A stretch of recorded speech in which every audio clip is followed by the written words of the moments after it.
Dobro večer, poštovani gledalci. U Cazinu Gradskog tjelesnih invalida Cazin počelo je realizaciju projekta pod nazivom Zaštita prava djece i mladih žrtava prosjačenja sa invaliditetom. Riječ je o projektu koji financira Ministarstvo obrazovanja i nauke Federacije BiH s ciljem sprječavanja zloupotrebe ličnog invaliditeta te invalidnih osoba za ostvarivanje dobiti prosjačenjem.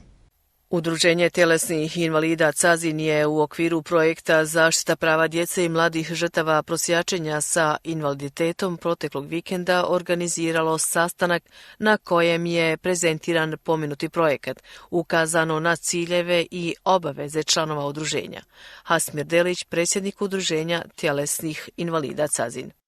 Pa inače, kad govorimo o temi koja je tema projekta, ona je osjetljiva općenito u našem mentalnom sklopu. Kad je u pitanju prosjačenje i da ne kažem korištenje ili eksploatacija ljudske ličnosti. Mi smo naš projekat zaštita prava osoba s invaliditetom kroz oblike prosjačenja, zahvaljujući Federalnom ministarstvu obrazovanja i nauke, koje je pokrovitelj projekta, implementiralo, odnosno pokrenuli sa implementacijom. 12 članova udruženja potpisalo je ugovore o učešću u projektu sa nadležnim federalnim ministarstvom.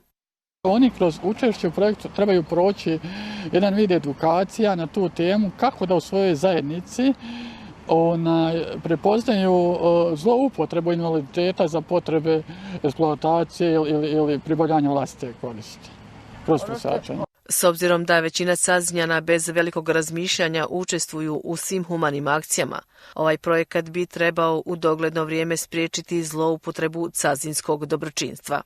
Govorite o nekoj zakonskoj formi, šta ja znam, ili nekoj prijavi, vjerovatno niko neće. Poznavajući naš mentalni sklop, dok vidimo osobu koja traži, da ne kažem prosi, mi se trudimo pomoći svi.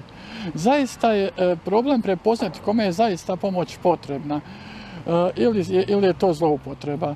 Naši članovi će kroz jedan vid edukacije, kako kroz mentorski pravni osnov, tako i kroz vjerski osnov, jer mi ćemo u dogledno vrijeme imati i javnu tribinu sa ljudima iz vjerskih institucija koji će prezentovati kako i na koji način pomoći, da ne kažem ne ogriješiti se, ali zaobići one i prepoznati osobe koji to zloupotrebljavaju. Projekat je pokrenut kao vid preventive navedenog problema, kaže Delić, koji je govoreći o eventualnom utvrđivanju odgovornosti u slučaju zloupotrebe invaliditeta i invalidne osobe, između ostalog istakao.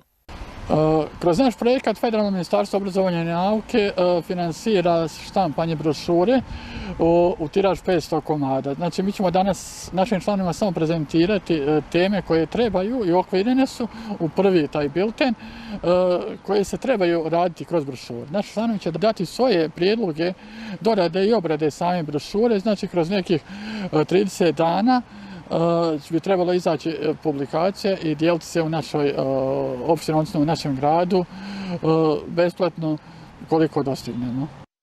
Članovi udruženja tjelesnih invalida Cazin, koji su proteklog vikenda potpisali ugovore, obavezali su se da će nastaviti s ukazivanjem na sve izraženiji problem zloupotrebe invaliditeta i invalidnih osoba.